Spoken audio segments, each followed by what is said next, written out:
सबसे पहले दुआ वो है कि इस इलेक्शन में खुदा आपको कामयाबी से हमकिनार करें। भाई जैसा कि आप जानते हैं कि माजी में NA 245 से PTI के टिकट पर आमिर लियाकत हुसैन साहब ने कामयाबी समेटी थी और उनकी कामयाबी में एक बड़ा हाथ उन 2.5 लाख से ज़्यादा अफराद का भी था कि जो वफाकी कॉलोनियों में मुकीम है, और उनकी पूरी कंपेन इस बात पर मुनहसर थी कि वो उन लाखों अफराद के जो घरों से महरूम होने के किनारे पर थे उनके घरों को लीज करवाएंगे, जहाँ माजी में घर खाली करवाने के लिए बहुत ज़्यादा कुछ तो खून भी हुआ। तो आपके प्लान में ऐसा कुछ शामिल है? जी बिल्कुल, पहले तो आपका मैं शुक्रिया अदा करता हूँ कि आप लोग आए यहाँ पे, और हमारा इस हवाले से बहुत ही एक अहम पॉइंट है। NA 245 के जो मसाइल है इस वक्त सबसे बड़ा मसला यही है। ये जो फेडरल सोसाइटी कह लें या हाउसिंग सोसाइटी जो है, बेसिकली जब हमारे हाउसिंग के मिनिस्टर थे सुफियानुल्लाह साहब, तो हमने उस दौर में भी ये इस मसले को हल किया था। बेसिकली ये जो है ये इसकी लीज जो है वो KMC से थी, वो ख़त्म हो चुकी है। तो मैं आपके इस कैमरे की तवज्जो से बताना चाहता हूँ, ये हम जीतें या नहीं जीतें, ये चीज़ें हमारी पार्टी पर्सनली इसको टेकअप किया हुआ है। हम इस सिलसिले में कोर्ट में भी गए हुए हैं, और इंशाल्लाह अल्लाह ने चाहा कि जैसे 21 अगस्त को हम भरपूर वोटों के साथ जब जीतेंगे, तो आप ये देखिएगा कि NA 245 के बेसिकली बताने का मकसद ये कि हमारी पार्टी की ग्रास रूट पे है। हमारी पार्टी चाहे वो ये क्वार्टर्स के इशूज़ हों, चाहे वो कोई नालों के इशूज़ हों, चाहे जी PCHS ब्लॉक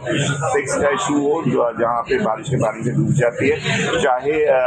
पुरानी सब्जी मंडी के पीछे जो कब्रिस्तान है वहाँ वो जो कब्रिस्तान डूबे। तो कहने का मतलब हमारे इल्म में तो सब कुछ है, और इंशाल्लाह बहुत से मसाइल हमारी पार्टी पहले भी देखी। मैंने आपको बताया ये हाउसिंग सोसाइटी के हवाले से हम कोर्ट में भी गए थे, पर मैं आप एक बार फिर आपके चैनल के आपके कैमरे की तवज्जो से ये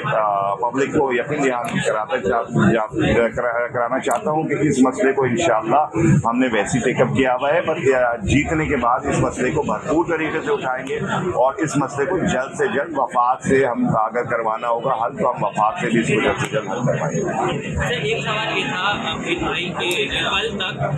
चूँकि सत्तार साहब जो है वो माजी में जबकि 252 का हल्का था जो बारहा इस तरीके से कामयाब हुए, और उन्होंने अपने दौर में PIP समेत कुछ कॉलोनियों को लीज भी करवाया। तो कल तक ऐसा समझा जा रहा था कि वो यहाँ पे फेवरेट है, लेकिन आज ये वाजे हो चुका है कि फेवरेट जो है वो मोहित अनवर साहब ही हैं, और MKM ही इंशाल्लाह यहाँ से कामयाबी समेटेगी। लेकिन वफाक की जानिब से कुछ ऐसा तासुर आ रहा है कि अगले महीने इलेक्शन अनाउंस हो जाए, या 2 महीने बाद, या 1 साल भी बिल्कुल 1 महीना 2 महीने या 1 साल, कुछ भी टाइम आपको मिल सकता है। क्या आपका कुछ ऐसा प्लान है कि इस अरसे में आप इलाके के मसाइल को हल कर पाएंगे? देखें जी, पहले तो मैं कहता हूँ फारूक सत्तार भाई के हवाले से जो आपने कहा है, तो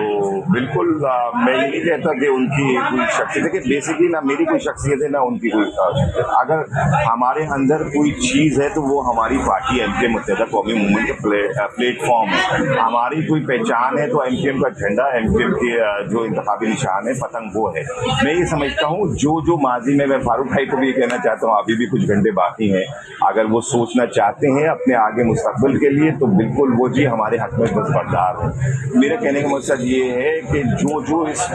अपने आप को यहाँ से पोस्टर बॉय बनाकर ये कह लें या मीडिया फिगर बनाकर वो ये समझ रहा है कि अगर कोई वो लीडर बन गया, तो मैं उसको बताना चाहता हूँ माजी की में आप देख सकते हैं 2-3 पार्टियाँ बनी और उसका क्या रिजल्ट आता है। दूसरा आपका सवाल था कि जो चंद महीने कुछ जी चंद महीने, बिल्कुल जी मुझे खुद नहीं पता जी, मैं अक्टूबर तक हूँ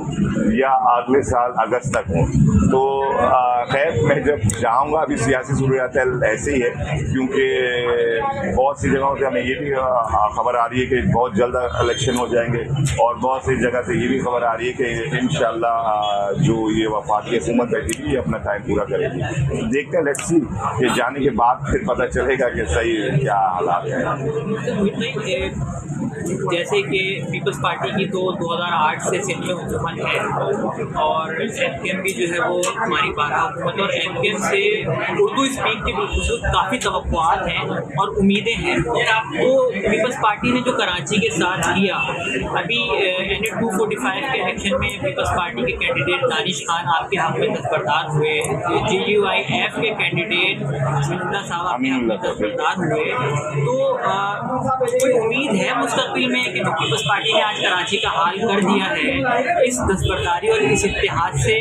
कराची की आवाम को कोई उम्मीद का सूरज नज़र आएगा, या फिर ये PTI की जो नशिस्तें खाली हुई हैं उसके हवाले से? देखिए, मैं आपको बताना चाहता हूँ और जो आवाम सुन रही है उसको भी बताना चाहता हूँ। बेसिकली अगर हमने PTI से मुआहदा ख़त्म किया तो हमारी वजूहात भी यही थी मुआहदा ख़त्म करने की कि उनके जो भी वादे थे वो उन्होंने कहीं पूरे नहीं किए। मैं समझता हूँ कहीं पे उन्होंने कोई एक हमारा पॉइंट पे या एक एजेंडे पे उन्होंने इम्प्लीमेंट नहीं करवाया। अब अफसोस के साथ ये बताना पड़ता है कि अगर पीपल्स पार्टी कह लें या नून लीग कह लें, क्योंकि नून लीग हो गई, मौलाना फजल रहमान साहब हो गए, मैंगल साहब हो गए, तमाम पाकिस्तान की बड़ी बड़ी सियासी पार्टियाँ हमारे इस एग्रीमेंट में हमारी विटनेस में है, वो उनके थम्स लगे हुए, उनके साइन हुए हुए हैं। तो मेरा बताने का मकसद है कि अगर आपने अब भी डिलीवर नहीं किया। दूसरी बात मैं आपको ये बताता चलूँ, जिस दिन मेरी बहुत बड़ी रैली निकली थी NA 245 के हवाले से, उस दिन वसीम अख्तर साहब ने जो मीडिया से गुफ्तगू की थी उसमें उन्होंने उस वक्त ये नहीं सोचा कि इस वक्त ये कैंडिडेट का इशू, उन्होंने उस वक्त भी आवाम का सोचा और उन्होंने ये अनाउंस किया और ये उन्होंने बारो कराया हुकूमत को और वफाक को और गवर्नमेंट को कि भाई अगर आप हमारे मसाइल हल नहीं करेंगे, तो जिस तरीके से हमने PTI को खैर बात कह दिया था, आवाम के मसाइल के लिए, आवाम के हल के लिए, आवाम की ज़रूरियात अगर आप तो पूरी नहीं हुई तो हो सकता है हम आपको भी खैर बात कह दें। तो मैं ये समझता हूँ, पर फिर भी मैं उम्मीद रखता हूँ, मैं एक होप रखता हूँ कि शायद इतनी बड़ी बड़ी लीडरशिप्स हमारे साथ इस दफ़ा बैठी है और वो इसमें एग्रीमेंट में हमारे साथ है और उनके साइन है। मैं ये समझता हूँ कराची शहर के मसले के लिए हम उठा रहे हैं आवाज़ और हम कराची शहर के मसाइल के लिए उनको विटनेस बनाया है। तो मैं ये समझता हूँ उनको कराची शहर के मसाइल हल करना चाहिए। बस एक आखिरी सवाल उम्मीद भाई कि वैसे तो कुछ भी हो जाए MQM कराची की आवाम में फेवरेट ही रहेगी और जीत MQM का ही मुकद्दर होगा, लेकिन क्या आपको ऐसा नहीं लगता कि PTI से मुआहदा ख़त्म होने के बाद, यानी कि PTI से अलहदगी के बाद MQM की मकबूलियत में कुछ कमी आई है, जिसका हमने नज़ारा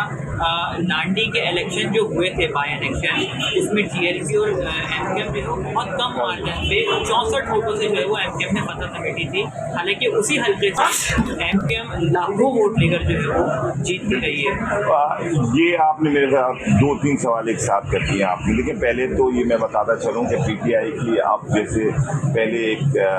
शोहरत थी या पहले जो एक वेव चली हुई थी, अब वो वेव में बहुत ज़्यादा कमी आ गई है। अब आप देख सकते हैं कि जो सादिक और अमीन बन रहे थे उनके खिलाफ भी अब मीडिया में और वैसे केसेस अब आना शुरू हो गए उनके ऊपर। मेरा कहने का मकसद है, फिर दूसरी बात वो अगर मैं इसको केसेस के हवाले से भी बात अगर हम उसको हटा देते तो मैं ये समझता हूँ कि कराची की आवाम ये समझ गई है कि पौने 4 साल के अंदर उन्होंने कराची को कुछ नहीं दिया।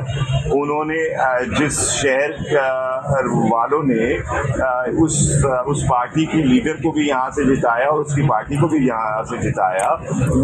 उस लीडर ने एक रात कराची में नहीं गुजारी। उसने जितने वादे कराची में किए, एक वादा उसमें से पूरा नहीं किया। हर वादे पे उन्होंने यूटर्न ले लिया। हत्ता कि आखिरी दफ़ा जब वो हमारे हैदराबाद आए थे तो उस वक्त भी सिर्फ वो अपनी ज़ात के लिए, अपने मफाद के लिए, अपनी अना के लिए आए थे। तो मैं ये समझता हूँ कि उनको चाहिए, हमारी मकबूलियत कम नहीं हुई है। थोड़े से लोग ज़रूर हैं जो थोड़ा समझ नहीं पा रहे। इंशाल्लाह आप ये देखिएगा, ये जो NA 245 के जो 21 अगस्त को इलेक्शन है, इसमें हम भरपूर कामयाब होंगे और पता चल जाएगा कि अवाम किसके साथ है।